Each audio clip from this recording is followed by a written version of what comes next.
그 후에 예수께서 나인이란 성으로 가실새 제자와 많은 무리가 동행하더니 성문에 가까이 이르실 때에 사람들이 한 죽은 자를 메고 나오니 이는 한 어머니의 독자요 그의 어머니는 과부라. 그 성에 많은 사람도 그와 함께 나오거늘 주께서 과부를 보시고 불쌍히 여기사 울지 말라 하시고 가까이 가사 그 관에 손을 대시니 맨 자들이 서는지라. 예수께서 이르시되 청년아 내가 네게 말하노니 일어나라 하시매 죽었던 자가 일어나 앉고 말도 하거늘 예수께서 그를 어머니에게 주시니 모든 사람이 두려워하며 하나님께 영광을 돌려 이르되 큰 선지자가 우리 가운데 일어나셨다 하고 또 하나님께서 자기 백성을 돌보셨다 하더라. 예수께 대한 이 소문이 온 유대와 사방에 두루 퍼지니라. 아멘. 네, 오늘은 부활하신 예수님을 기념하는 부활주일입니다. 이 부활의 아침에요, 이 부활하신 주님께서 정말 부활하신 나의 주님, 나의 하나님이 돼서 우리 삶에 죽었던 부분을 다시 소생시키기를 원합니다. 이 만물이 소생하는 계절에요, 아주 정말 T.S. 엘리어트가 그랬죠. 4월은 잔인한 달이라고 그렇게 황무지라는 작품에서 이야기를 했습니다. 만물은 다 소생하는 그런 계절인데요. 꽃도 피고 다 좋은데 정말 전후의 유럽을 보니까 폐허가 된 그것을 보면서 마음이 무너져 내렸을 겁니다. 오늘 이 나인성의 과부가 그래요. 여러분들 이 나인이란 말 있죠. 이게 아름답다라는 뜻입니다. 아주 아름다운 성이에요. 위치는 그 갈릴리 나사렛 지방의 산기슭에 있는 산마을입니다. 가버나움에서 남쪽으로 한 20마일 내려가면 되고요. 예수님의 고향 나사렛에서도 가까워요. 한 5마일 정도 남서쪽으로 내려오면 되는 아주 아름다운 마을이라고 합니다. 입구가 하나래요. 입구가 하나입니다. 그러니까 어떻게 보면은 예수님이 그 지역을 갈 이유는 없었던 거죠. 거기에 막힌 거죠. 그러니까 이렇게 나가는 길이 없는 그런 마을인 거예요. 그래서 입구만 하나인데 오늘 보면은 이 부활의 주님께서 놀라운 일을 행하십니다. 이 부활하신 주님, 이 나의 주님이 과연 어떤 주님인지를 이 아침에 함께 나누기를 원합니다. 오늘 말씀을 보면요, 예수님께서는 이 부활하신 주님은 긍휼이 풍성하신 주님임을 알 수 있어요. 예수님께서 오늘 나인성으로 친히 찾아가십니다. 예수님께서는 이렇게 니고데모나 이런 사람처럼 이렇게 예수님께 찾아오는 사람들한테는 이렇게 앉아서 맞이하지만요, 당시의 종교 지도자들은 다 예수님께 이렇게 찾아왔어요. 찾아와서 질문도 하고 도전도 하고 나중에는 이렇게 체포해서 십자가에 달려 죽게까지 했죠. 그러나 이 정보가 없고요, 이 수단이 없는 사람들에게는 정말 예수님이 찾아가면 알지 못하는 사람들 예수님이 친히 찾아가셨습니다. 그래서 어떻게 보면요, 아무것도 할 수 없는, 내 힘으로는 아무것도 할 수 없는 그런 사람들이 예수님의 긍휼에는 더 적당한 사람일지도 모른다는 생각을 합니다. 오늘 여기 나인성의 과부가 그래요. 당시의 과부는요, 지금의 과부하고는 다릅니다. 당시에 여성을 비하하는 게 아니라 2000여 년 전에 이 팔레스티안 지방에서 여성은요, 자기 소유권이 없었어요. 일단은 직업을 가질 수 없었습니다. 교육의 기회가 없었어요. 법정에서 발언권이 없었습니다. 그래서 누구의 소유였는데 결혼하면요, 남편의 소유로 간주가 되고요, 남편이 죽었는데 아들이 장성했으면 아들이 그 주도권을 갖고 그 전체 일가를 갖다가 소유할 수 있습니다. 근데 아들이 크지 않으면요, 형 중에서 그 형이나 동생 중에서 그 재산과 모든 것을 갖다가 이렇게 받고 과부인 여인을 이렇게 그 책임지는 사회보장제도 같은 게 있어서 계대제도라고 하죠. 여러분들 룻기에 보면요, 나오미와 룻이 이제 남편을 다 잃고 고향 베들레헴으로 돌아왔을 때 그 순서대로 이렇게 누가 이것을 갖다가 책임질까 이렇게 하죠. 결국은 이 보아스라는 정말 그 지역의 유력한 사람이 나오미를 맞아들임으로써 정말 예수님과 다윗의 그런 조상이 되는 그런 역사를 이루는 걸 볼 수 있는데요. 당시의 과부가 그런 겁니다. 오늘은 많은 사람들이 이 상여 행렬에 있어요. 여러분들 중국이나 이런 이 동양의 그런 장례 문화 아시죠? 상여를 메고 이렇게 묘지로 다 같이 가는 겁니다. 이 동구 밖에 묘지가 있었다고 합니다. 그걸로 향하는 행렬이에요. 지금은 많은 사람들이 함께 하지만 이스라엘은 한 30일 정도 죽은 사람들에서 애도하고 나서 이제 다 자기 집으로 돌아가면 이 여인은 기댈 곳이 없는 겁니다. 자기의 소유가 없어요. 만약에 친척 중에서 내가 이것을 갖다 책임지겠다고 하는 사람이 없으면 고아와 다름없는 그런 사람이 됩니다. 아무데도 기댈 데가 없죠. 아마 동냥하면서 이렇게 살아야 될 그런 딱한 처지의 사람인데 예수님께서 얼마나 긍휼이 풍성하시냐면 이 나인이라는 성경에 여기만 나와요. 여기를 이 막힌 길을 왜 가셨을까? 그 바쁘신 사역 중에 예수님께서는 이 남편을 잃고 이 장성한 아들을 잃어서 울고 있는 이 여인을 만나러 가신 그런 예수님이세요. 예수님은 그렇게 사랑과 긍휼이 풍성하신 분입니다. 오늘 보면요, 예수님께서 이 여인을 보고요, 13절에 보면 주께서 과부를 보셨어요. 여기서 과부를 보셨다는 거는요, 그냥 이렇게 보는 게 아니고요, I see you 이런 거예요. 여러분들 영화 좋아하시면 타이타닉의 잭이 로즈를 보고 그 로즈의 그 모습을 이렇게 봅니다. 그림을 그립니다. 내가 당신을 보았습니다. 이렇게 얘기하죠. 여러분 아바타에 보면요, 나는 당신을 봅니다. 당신의 외모뿐만 아니라 당신의 생각뿐만 아니라 당신의 마음뿐만 아니라 당신의 절박함을 본다는 거예요. 당신의 정말 무엇을 먹고 어떻게 살아야 할지 모르는 그걸 딱하게 이렇게 보는 거죠. 그렇게 바라보고 계시는 거예요. 그리고 불쌍히 여기셨다 그랬어요. 여기서 나온 불쌍히 여긴다, 이게 바로 긍휼입니다. 컴패션이에요. 예수님께서 컴패션이라는 단어, 내가 너무 그 사람을 딱하게 여겨서 긍휼히 여겨서요, 막 마음에 열정이 불같이 일어나는 거예요. 패션이 일어나요. 열정이 일어나가지고 그것 때문에 때로는 잠을 못 잡니다. 때로는 아침에 일어나요. 이 컴패션이 일어난 사람들은 뭔가 이상한 행동을 하는데 이 불쌍히 여긴다는 표현이 누가복음에 2번 더 나옵니다. 한 번은요, 누가복음 10장에 선한 사마리아인의 비유에 나와요. 거기 보면은 그 강도 만난 사람을 보고요, 제사장도 그냥 지나갑니다. 레인도 지나가는데 선한 사마리아인이 그걸 보고 거기서 불쌍히 여겨요. 그때 쓰는 단어예요. 그래가지고 치료해주고요, 여관에 가고 또 부대 비용이 더 들면 내가 다 나중에 계산하겠다고 하는 그 선한 사마리아인이 그 강도 만난 사람을 봤을 때 이렇게 하는 그런 행동이 컴패션입니다. 또 한 번은요, 누가복음 15장에 집 나간 둘째 아들이 돌아올 때 쓰는 단어예요. 그 누가복음 15장에 보면 이렇게 되어 있어요.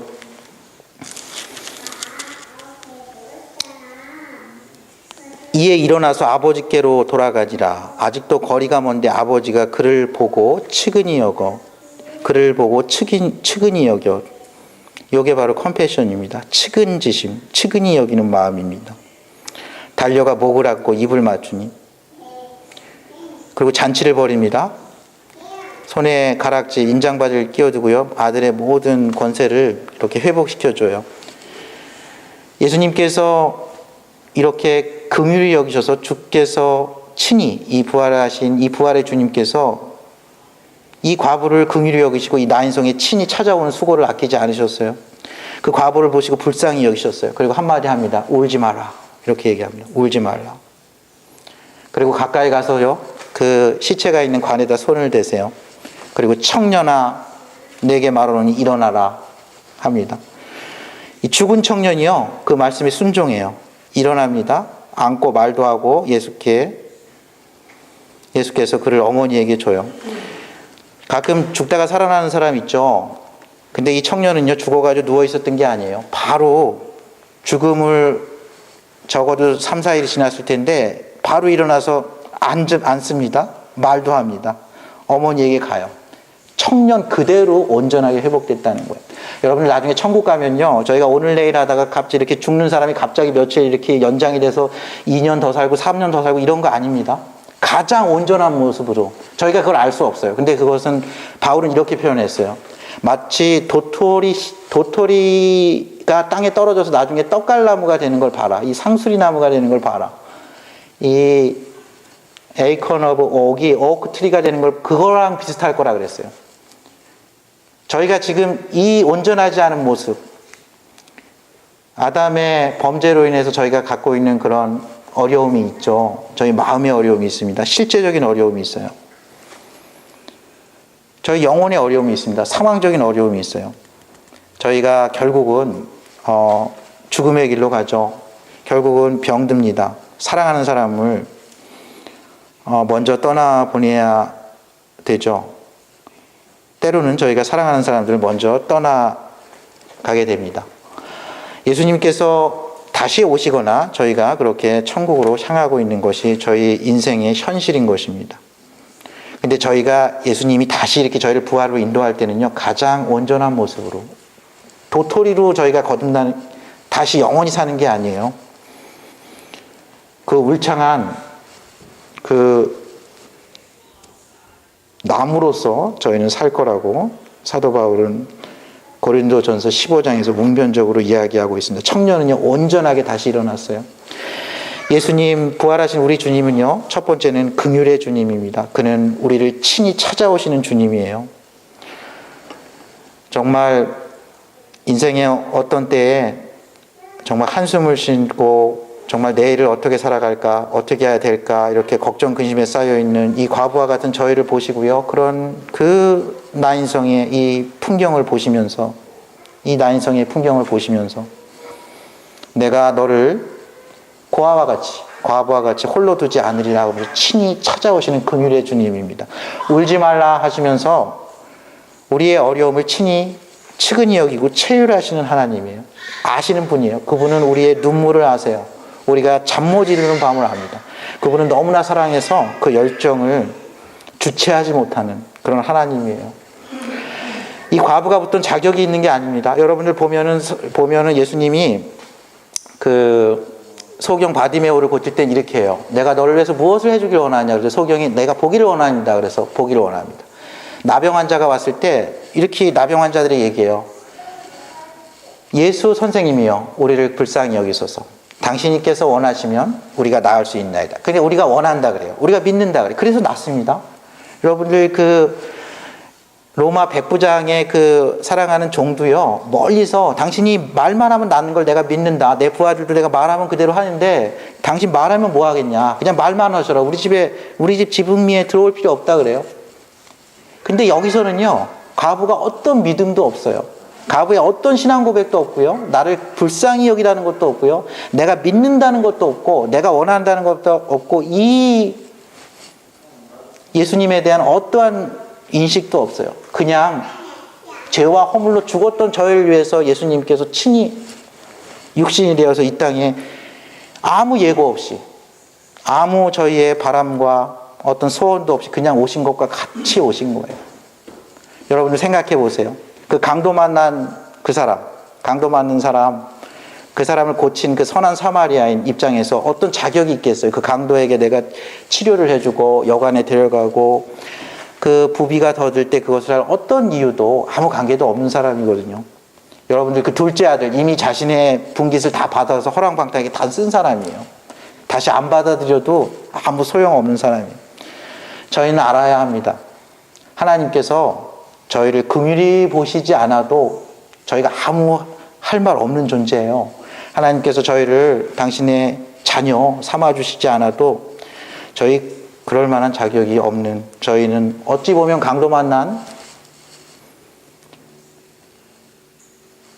그 사람과 같은 존재입니다. 어찌 보면 저희는 돌아온 둘째 아들과 같은 그런 존재예요. 어찌 보면 저희는 하나님의 긍휼하심이 없이는 그냥 죄와 허물로 영원히 죽을 수밖에 없는 그런 오늘 이 나인성의 과부와 같은 존재죠. 하나님께서 근데 저희를 긍휼히 여겨주셨습니다.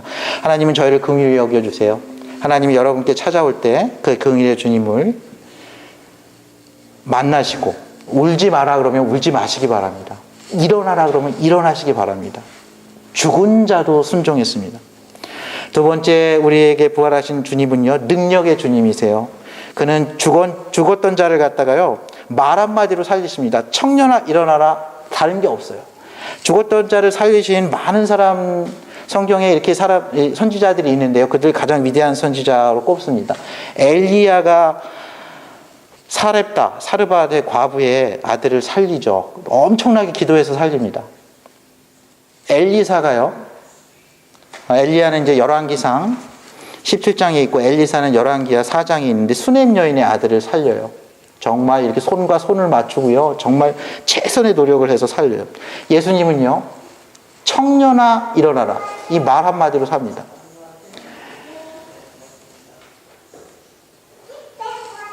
그는 창조주세요.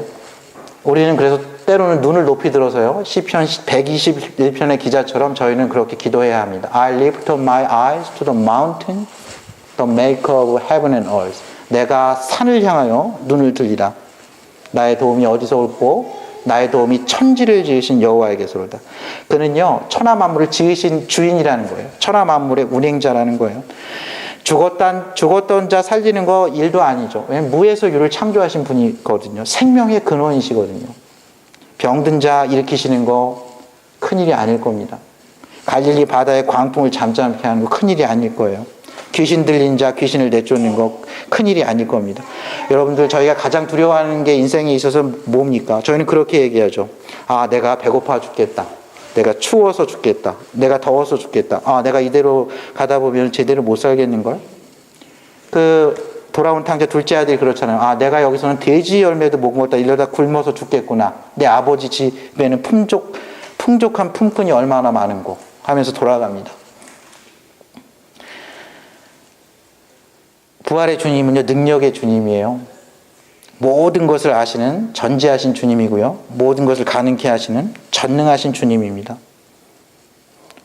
온전히 회복시키는 주님이에요. 오늘 이 청년도 며칠간 누워 있었을 텐데, 며칠간 죽어 있었을 텐데 바로 일어나 앉습니다. 이거 의학적으로 불가능하죠. 말도 바로 합니다. 어머니에게 바로 가요. 제대로 아들 역할을 하게 돌려보낸다는 거예요. 어머니에게 의지할 대상이 되게 하고 어머니의 미래가 되게 하는 이 하나님, 여러분들, 이 부활하신 나의 주님은요, 세 번째로 찬양받기에 합당하신 주님입니다. 이 광경을 본 모든 사람들이요, 두려워했어요. 하나님께 영광을 돌렸어요. 큰 선지자, 엘리야와 엘리사와 같은 선지자가 우리 가운데서 다시 일어났다고 했습니다. 하나님께서 자기 백성을 돌보셨다 그랬어요. 돌보셨다는 건요, 마치 의사가 왕진 가방을 메고요, 가가지고 아픈 사람을 살려준다는 그런 때 쓰는 말이에요. 영어로 visitation입니다. visitation. 저희 병원 신방 갈 때 단어랑 똑같아요. 근데 보통 저와 같은 목회자들은요, 가서 열심히 기도합니다. 하나님께서 치유해달라고. 의사들은 보통 가가지고 열심히 의학을 동원해서 살리려고 하죠. 대체적으로 보면은 능력이 많은 사람은 마음이 높습니다. 긍휼하는 마음이 적어요. 보통 긍휼이 많고 마음이 따뜻한 사람은 자기 개발을 할 시간이 없어서 그랬는지 보통은 능력과 전문성이 떨어집니다. 근데 예수님은 정말 두려운 존재예요. 그 긍휼이 많으신 분이 전지전능하신 거예요.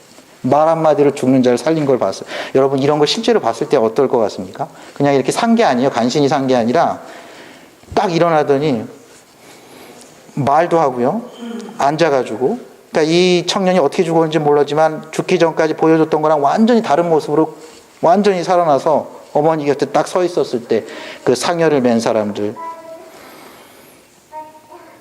저희는 생각하기를 하나님은 공의로우시고 정의로우시기 때문에 나와 같은 죄인이 가까이 갈 수 없다고 생각할 수 있어요.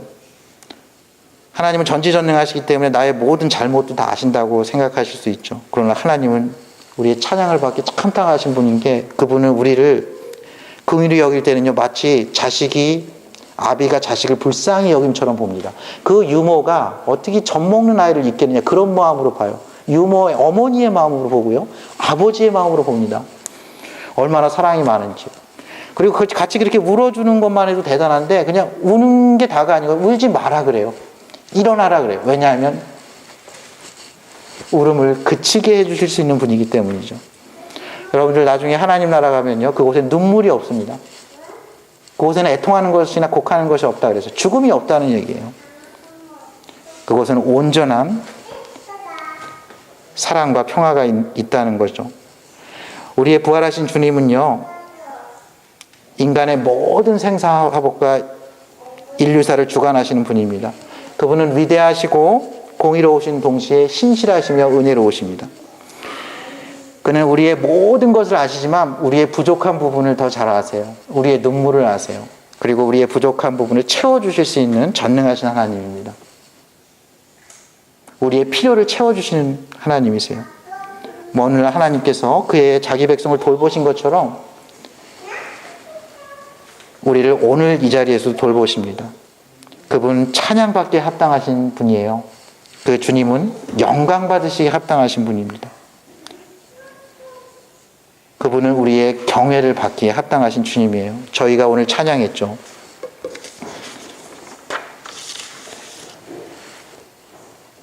모든 영광과 존귀와 능력을 받으시기에 합당하신 주님이십니다.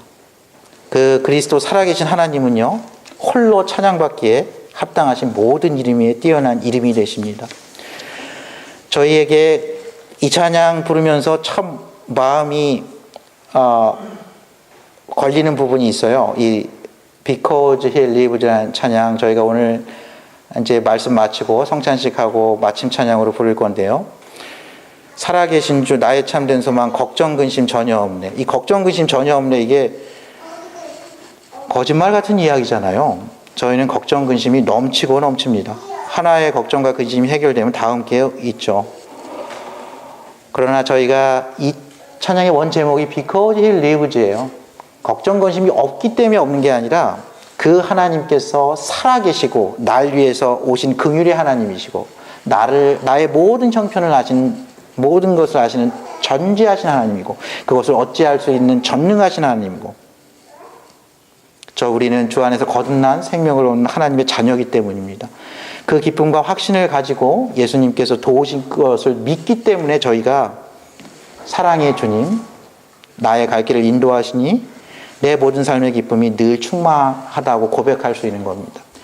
저희가 공동묘지 가기 전까지는요, 저희는 계속 걱정과 근심이 끊이지 않을 거예요. 멀고 험한 길을 계속 갈 겁니다. 근데 주님께서 동행하시며 나의 앞길을 지켜주시기 때문에 내가 살아계신 주님을 찬양할 수 있다는 겁니다.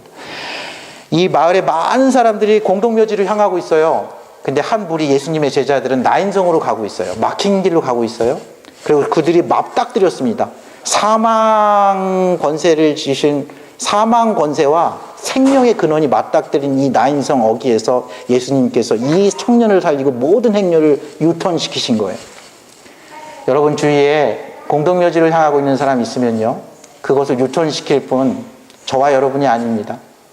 예수님만이, 예수님께서 친히 찾아오셔서 긍휼히 여시고 청년아 일어나라, 울지 마라, 그때 일어난 사람만이 일어나서 유턴할 수 있는 겁니다.